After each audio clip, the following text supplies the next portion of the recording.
Today's episode is going to be very short and very tactical for you and going to surround reviews and Google reviews. So I'm excited to record it and thank you so much for joining me.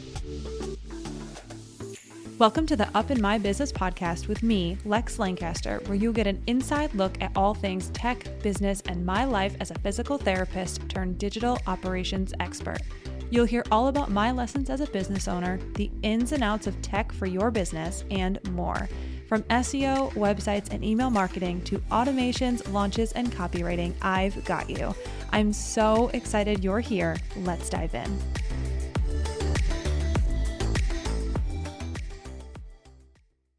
Many of you are familiar with the name, of course, because all I do is talk about them. But if it's new to you, Jane is a HIPAA-compliant, all-in-one practice management software and the sponsor of the Up in My Business podcast. The team at Jane knows that your time is valuable, and they've designed online intake forms to help you reduce admin work and so that you can take back your treatment time. Whether you need to collect patient or client data, insurance policy information, health history, or consents, Jane's online intake forms offer a safe and secure way to gather everything you need before your patients even walk through the door. You can also collect payment details securely through your intake form via Jane's PCI-compliant payment solution, saving your patients time at checkout and a ton of time for you as well. It is the absolute best feature. To learn more about how Jane's intake forms can help you and your practice, head to jane.app/guide to book a one-on-one demo with a member of the Jane team. If you're ready to get started, you can use the code LEX1MO. Again, that's LEX1MO at the time of sign up to get a 1-month grace period applied to your new Jane account. Welcome back to another episode of Up in My Business. I am so excited to record this episode for you all about Google reviews and just getting reviews in general. If you're not familiar with my podcast, welcome. I'm so happy you're here. My name is Lex. I am the host of Up in My Business and the owner of Lex Lancaster Creative Co. Whether you found me on Instagram through one of your friends, etc., I am just so thankful that you are here and listening to the podcast. If you're familiar with the podcast, you know that we always start with personal and business updates and then jump into the episode. And this episode is going to be very, very quick. I intend to keep the next few episodes relatively quick just because we are in the holiday season. I know people are, stressed for time. So going to keep things really tactical and simple for you. So here's the thing. Let's just do quickly life and business. So life, there's really nothing new to update as far as life updates. If you listened to last week, you know that we're traveling this week. We're headed back to see my family, and Moose is headed to the best dog sitter in the world. Rupert will have the entire house to himself. And just spending Christmas with my family. And it'll be the first time I've gone back since I moved out here to California in July. So I'm excited to be there. I'm going to miss Moose, obviously, but also know that she will be very well taken care of at her dog sitter. So there's that. All the volleyball as normal. And I guess one of the cool things is that Shantae got me this new mouse, because if you've been around for quite some time, I had talked about the fact that my pointer finger and my thumb have just been like so aggravated from all of the typing and clicking that I do on my mouse. And she bought me this really cool ergonomic mouse that her friend recommended, and it's so fantastic. It's called the Lift for Mac, and it's by, I don't know if you say it, is it Logitech? I think that's the brand. Anyway, it's interesting because I'm looking for the brand name on the mouse itself right now and I don't see it, but oh yeah, Logitech. Anyway, that name.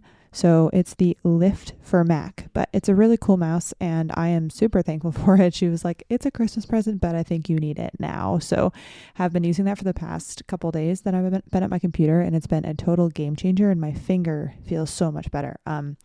It was just like a dense ache all the time, I would say. And like it just would get worse with heavy work days. And the last couple of weeks have been a lot of heavy work days. So just super grateful to have that. So if you are having any sort of like arthritic finger issues like I am, that's a great mouse for you to check out. Yeah, I think that's all the personal stuff I have. Business wise, no real updates, honestly. Some updates are going to come in the beginning of the year, but right now just kind of cruising. I know that I am fully booking into the new year at this point. So if you are looking to book time with me, I do recommend getting on my scheduler ASAP. If you have questions for me, if you wonder if we're a good fit, I recommend getting a discovery call booked in, and then we can chat there.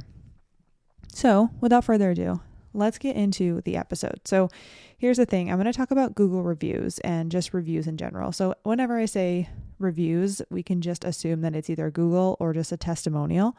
And these, if you've been in SEO school with me, you know how important Google reviews are for your business, your brick and mortar business. If you are anywhere, familiar with my Instagram or any of my content in general, you've heard me say that reviews in general are so important and can really help out your business a ton. So when we talk about Google reviews and just reviews in general, I will say that if we're going to compare the two, so getting a Google review versus having someone fill out a testimonial form and then you put the text on your website, Google reviews are often seen as more legitimate because you can't make them up and someone is attaching their email with this Google review. Whereas if you have a testimonial form and someone submits them, technically you could also just make one up and toss it on your website. So yes, it's obviously most people are not going to do that. But if you take a step back and think about, I'm assessing a business and I'm assessing if they're going to be the right fit for me. Sometimes if you have a business, one of the decisions that you could make is to take a review and make it up. Now, I'm not saying I know anybody who does that or I do that, but that is one of those things where if we're comparing a testimonial to a Google review, I would always want a Google review over a testimonial, only because a Google review, one, will help you with your SEO, but also two, it's more legitimate, if you will, than just a testimonial review. Now, with that being said, you can also get testimonials via Instagram DMs, via text, via whatever messaging software or email that you have with clients. And that also is seen as more legitimate because you're taking an actual screenshot of a message that you're getting. So I will say, if you're looking at all the types of testimonials that you can get, all of them are very, very helpful.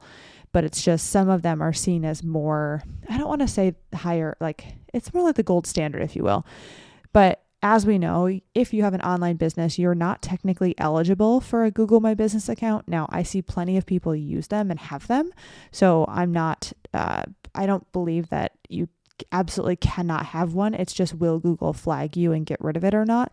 So if you have an online business, you can get a Google My Business. But if you do not have an online business, you have an in-person business, you definitely need a Google My Business and a Google review ask, if you will. So there's that, just for the lowdown of Google reviews. So if we go into Google reviews and how to get more, right? Because it's always great to have reviews about your business, your service, how people work with you, how they felt after they worked with you, what you helped them do, etc. People are always like, well, how do I get more? Honestly, the easiest thing that you can do is just to ask. Because the thing is people want to help, and most people, if you think about your day to day, most people are feeling the same way. So whether you're scattered or you have a lot to do or you have a lot on your list, the last thing people are really thinking is I want to review a random business, or I visited this business, now I'm off to the grocery store. They're going to be not thinking about that Google review after they leave. So if you just ask them to write that Google review, that can be the first step in the direction of getting another review. So Google reviews are definitely essential for brick and mortar businesses, right? They give you a huge SEO boost, and on the quality scale, if you will, they are weighted almost the same as a word of mouth referral. So we know that word of mouth referrals are the gold standard. So if you can get more Google reviews, you are getting a better chance of having more business if someone were to read your review online. So for instance, if you have Google reviews on your business, right, on your Google My Business, someone who does not know your business can come to your Google reviews and read them and then book with you. That is weighted, if you will, almost as heavy as if one of their friends told them, hey, you should go work with this business. So we know that Google reviews are essential. And it would make sense, right, that you would want to get more of those.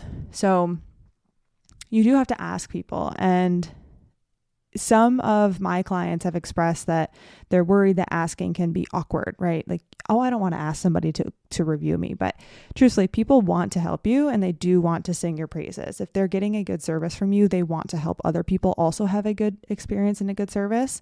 So if we are able to give them the opportunity to help us in any way, asking for a Google review can be a great way to do that. So some things that can help though, because we know that if you just ask somebody to write a Google review, if you've ever been asked to write a Google review, oftentimes you just put it on the back burner, you'll do it later.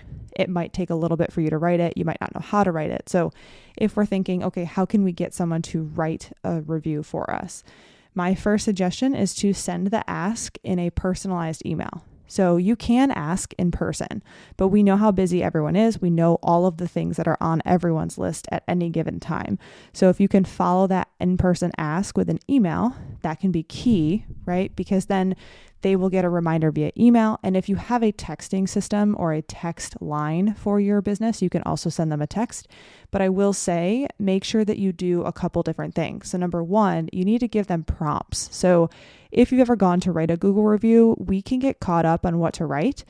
And in order to make it easy and to lower the barrier for someone to write a Google review for you, it's great to give them prompts. Like, what should they actually be writing about? And it can be as simple as, what did we work on and how did you feel after you worked with me? Or what helped you the most in our sessions?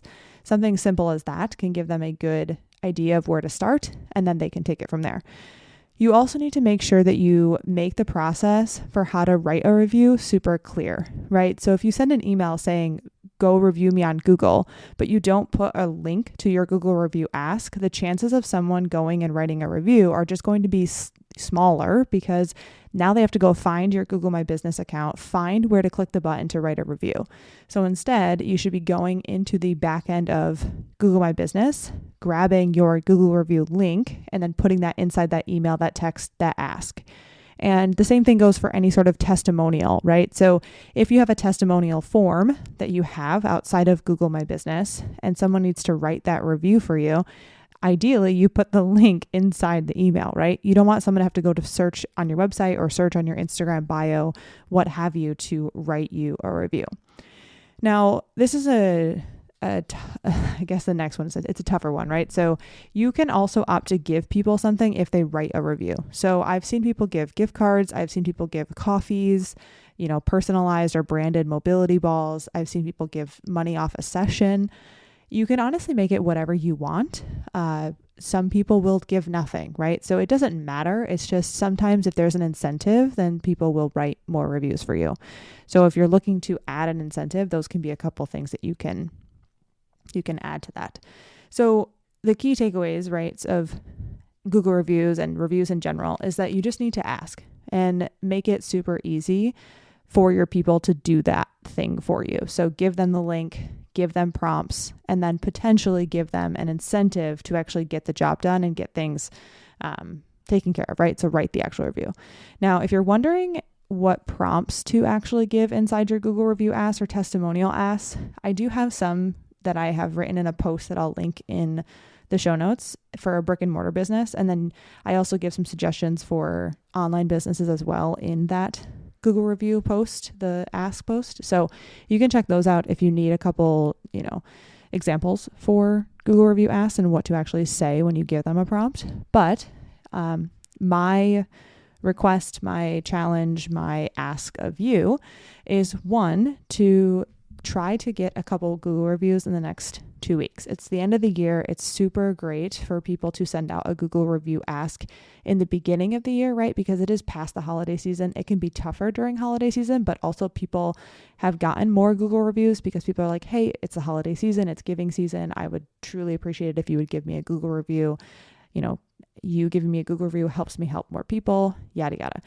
So you can ask now, you can ask in the beginning of the year, but my challenge for you is to actually ask, some people to give you some Google reviews. And a goal, I guess, if you will, is to get maybe 3 to 5 Google reviews or just reviews in general for your business.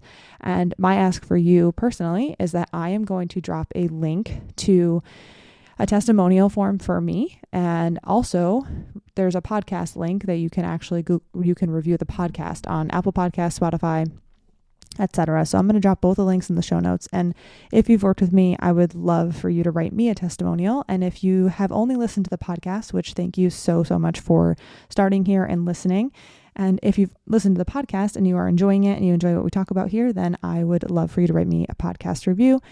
It is super helpful to hear what you enjoy and get your suggestions and just, understand, do you like the content that we're covering here? Do you have suggestions for different content? And also to know, how I'm helping you so that I can continue to create that same type of content or change it up. So those are my 2 asks for you. So get some Google reviews. And then if you have a moment, I would truly appreciate a podcast review or a testimonial submission if you have worked with me. And I will link both of those in the show notes along with, inside those, you will see the prompts. Obviously the podcast, you will not see a prompt because it's not my system. It is Apple and Spotify. But for my testimonial ask, you will see that in the show notes. And that's all I have for you today. I told you I was going to keep it short. It's the holiday season. I want you to have time for all the rest of the things in life. And I would love to know if you end up completing this little challenge that I've given you. And I will celebrate you virtually. So feel free to send me an Instagram DM or an email when you complete that.